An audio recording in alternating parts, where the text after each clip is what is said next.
तासिकेमध्ये राज्यशास्त्रामध्ये आपण बघितलं बहुध्रुवीयता आणि प्रादेशिक वाद. दुसरा पॉईंट होता शीतयुद्धोत्तर काळातील प्रादेशिक वाद.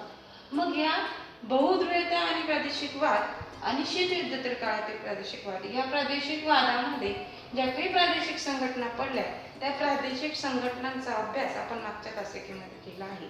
आता या तासिकेमध्ये आपल्याला बघायचं आहे युरोपीय संघ. चला मग बघूया आपण युरोपीय संघ.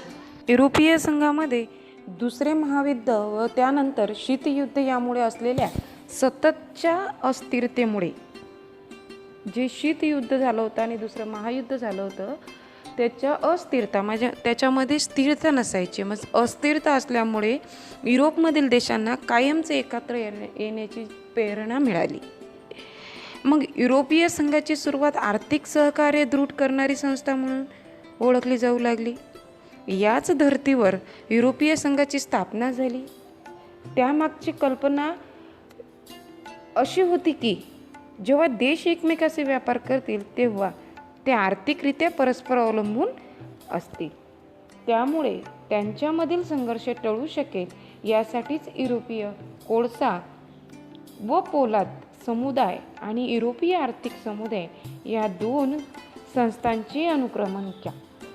युरोपीय कोळसा व पोलाद समुदाय, युरोपीय आर्थिक समुदाय या दोन संस्थांची अनुक्रमे 1951 आणि 1957 साली स्थापना करण्यात आली. या सर्व संघटना एकमेकात विलीन होऊन युरोपीय समुदाय म्हणून ओळखले गेले.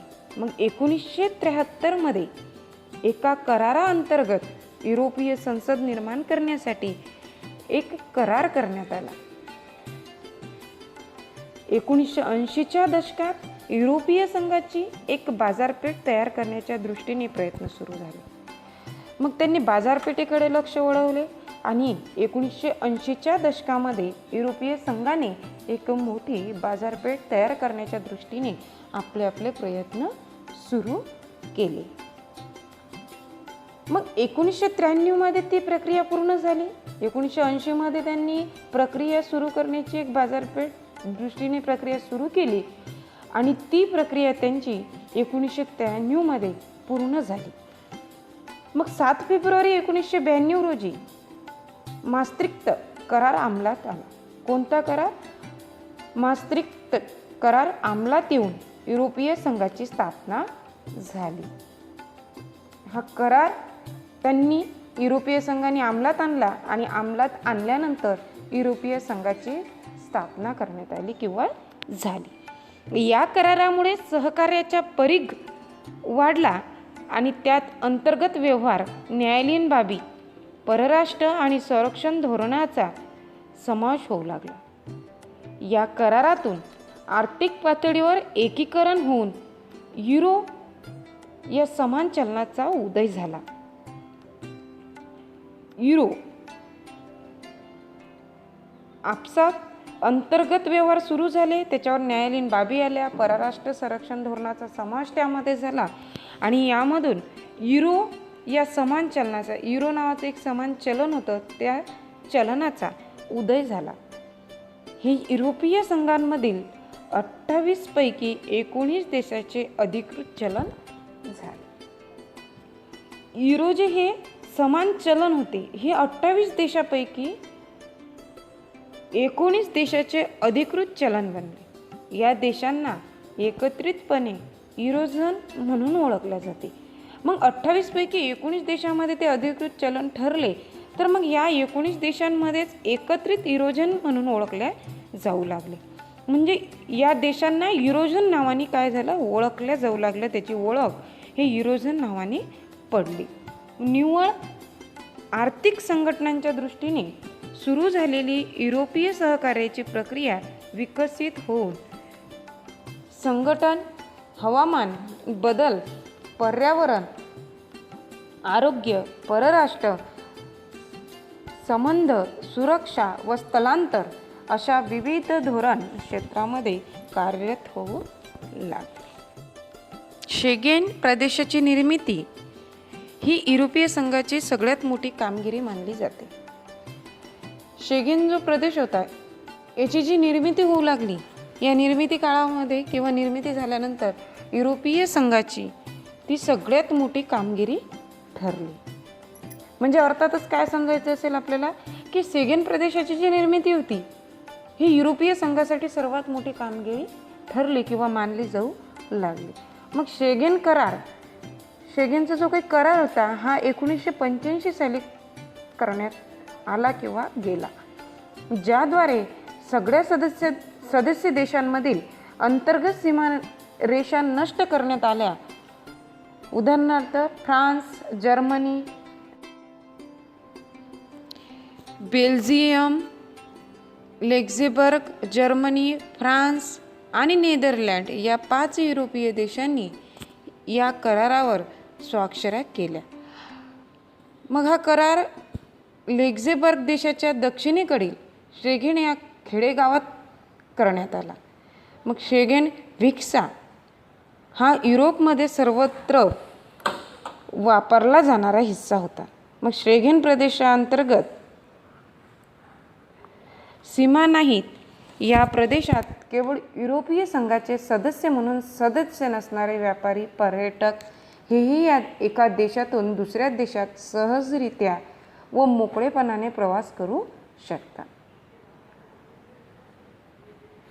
या प्रवासात त्यांनी तपासणी आणि चौकशीला सामोरे जावे लागत नाही व सद्यस्थितीत युरोपीय संघातील 28 पैकी 22 देश शेगेन प्रदेशात भाग आहे. शेगेन प्रदेशाची जी निर्मिती आहे ती शेगेन प्रदेशाची निर्मिती तर केली, पण मग त्या शेगेन प्रदेशात कोणते कोणते देश येतात, त्यांची सीमा कुठून अंतर्गत आहे आणि शेगेन प्रदेशातील सीमा नसल्यामुळे त्यांनी कुठून कोणता प्रवास करावा किंवा त्या प्रवासात कशा पद्धतीने पर्यटक येतील अशा पद्धतीची थोडक्यात या ठिकाणी माहिती दिलेली आहे. तर या सद्यस्थितीमध्ये युरोपीय संघातील 28 पैकी 22 देश शेगेन प्रदेशाचा भाग आहेत. 28 पैकी 22 देश शेगेन प्रदेशाचे काय बनले आहेत, भाग बनले आहेत. अशा प्रकारे आपण युरोपीय संघ थोडक्यात शिकलो, अभ्यासलो. आता आपल्याला बघायचं आहे सार्क. तर त्याआधी थोडक्यात मी तुम्हाला सांगू इच्छिते, युरोपियन आयोग हा आयोग युरोपियन युनिटच्या कार्यकारी नोकरशाहीच्या संबंधित असा घटक आहे. युरोपियन आयोग मुख्यतः नव्या कायद्यांसाठीचे प्रस्ताव सुचवणे, युरोपियन संसदेने आयोगाने घेतलेल्या धोरणात्मक निर्णयाची अंमलबजावणी करणे या जबाबदाऱ्या पार पाडतो. हे काय करतं युरोपियन आयोग. आता युरोपियन संसदेत एकूण प्रत्यक्ष निवडणुकीद्वारे एकूण 751 सदस्य 5 वर्षाच्या कार्यकालासाठी निवडले जातात. आता संसदेवर कायदेविषयक देखरेखीचा आणि अर्थविषयक जबाबदाऱ्या सोपवल्या जातात. ही जी जबाबदारी आहे ही युरोपियन संसद पाहते. आता युरोपियन परिषदेच्या रचनेत सदस्य राष्ट्राचे राष्ट्राध्यक्ष किंवा प्रधानमंत्री, त्यांचे परराष्ट्र मंत्री व त्यासोबत परिषदेचा पूर्ण वेळ अध्यक्ष यांचा समावेश होतो. ही परिषद वर्षातून 4 वेळा भरवली जाते आणि युरोपियन युनियनला सामरिक नेतृत्व प्रदान केले जाते. आता युरोपियन न्यायालय युरोपियन युनियनमधील कायद्याच्या आणि कराराचा अर्थ लावणे, निवड करणे हे कार्य पार पडते. युरोपियन युनियनचे कायदे सदस्य देशाच्या राष्ट्रीय कायद्यापेक्षा श्रेष्ठ मानले जातात. हे जी माहिती आहे युरोपियन आयोग, युरोपियन संसद, युरोपियन परिषद आणि युरोपियन न्यायालय हे आपण थोडक्यात बघितलेली आहे. आता आपल्याला युरोपीय संघानंतरचा दुसरा जो पॉईंट आहे तो आहे आपला सार्क. तर आता सार्क 1985 मध्ये ढाका येथे सार्कची स्थापना करण्यात आली. कोणत्या साली? 1985 साली. सुरुवातीच्या काळात सार्कमध्ये भारत, बांगलादेश, पाकिस्तान, नेपाळ, भूटान, श्रीलंका, मालदीव असे 7 सदस्य होते. ढाकामध्ये भारत, पाकिस्तान, नेपाळ, भूटान, श्रीलंका, बांगलादेश, मालदीव असे किती 7 देश सदस्य होते. मग 2007मध्ये अफगाणिस्तानचा 8वा सदस्य म्हणून समावेश केला गेला. आधी 7च देश होते आणि मग 8वा देश कोणता समाविष्ट करण्यात आला? अफगाणिस्तान हा सदस्य म्हणून समावेश केला गेला. मग चीन, अमेरिका, युरोपीय महासंघ यांच्यासह 9 देश संघटनेना सार्कमध्ये निरीक्षक दर्जा बहाल करण्यात आला. सर्वात आधी 7 होते, त्याच्यानंतर 8वा अफगाणिस्तान सदस्य म्हणून समावेश करण्यात आला. त्याच्यानंतर अमेरिका, युरोपीय, चीन महासंघ यांच्यासह 9 देशांचा याच्यामध्ये निरीक्षक दर्जा बहाल करण्यात येऊन हे देश समावेश करण्यात आला. दक्षिण आशियामध्ये संवाद निर्माण करण्यासाठी सार्कची निर्मिती करण्यात आली. दक्षिण आशियामध्ये संवाद करण्यासाठी चर्चा करण्यासाठी त्याच्यामध्ये सार्कची निर्मिती करण्यात आली. अनुषंगाने दक्षिण आशिया प्राधान्य व्यापार करार 1993 साली अस्तित्वात आला. दक्षिण आशियामध्ये कोणत्या साली प्राधान्य करार व्यापार अस्तित्वात आला? तर 1993 साली हा अस्तित्वात आला. मग दक्षिण आशिया ही मुक्त व्यापार क्षेत्र ही सार्कची मुक्त व्यापार व्यवस्था 2006मध्ये करारामुळे कार्यान्वित झाली, ज्यामुळे 1993ची सार्क प्राधान्य व्यापार व्यवस्था संपुष्टात आली. यानंतरचा मुद्दा आपला आहे BIMSTEC. Bay of Bengal initiative for multi sector technical and economic cooperation म्हणजेच बिमस्टेकची स्थापना आता 1997मध्ये झाली.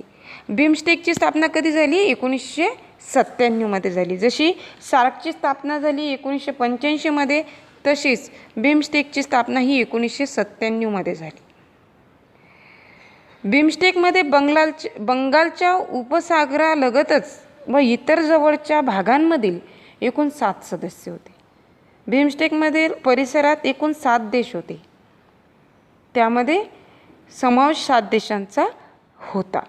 मग त्यात दक्षिण आशियामधील बांगलादेश, भूटान, भारत, नेपाळ, श्रीलंका असे 5 देश, तर आग्नेय आशियातील 2 देश म्यानमार आणि थायलंड यांचा समावेश होता. सर्वात आधी बांगलादेश, भूटान, भारत, नेपाळ, श्रीलंका असे 5 देश होते आणि त्यानंतरचे जे 2 देश होते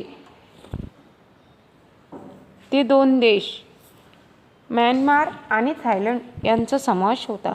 मग बिमस्टेक दक्षिण आशिया आणि आग्नेय आशिया या 2 प्रदेशांना जोडणारा दुवा बनला किंवा दुवा आहे. वेगवान आर्थिक विकासाला चालना देणे आणि सर्वांच्या स्वारस्याच्या विषयावर सहकार्य घडवून आणणे हे बिमस्टेकचे प्रमुख कार्य होते. वेगवान गती निर्माण करणारा आर्थिक विकासाला बिमस्टेकनी चालना दिली आणि विविध स्वारस्याच्या विषयावर त्यांनी सहकार्य घडवून आणले हे बिमस्टेकचे प्रमुख कार्य होते. त्याच्यानंतरचा यांच्याबरोबरच 4था आपला मुद्दा आहे ब्रिक्स. यानंतरचा मुद्दा जो आहे ब्रिक्स हा आपण आता पुढच्या तासिकेमध्ये अभ्यासणार आहोत. या तासिकेमध्ये काय शिकलो आपण? युरोपीय संघ आणि सार्क. धन्यवाद.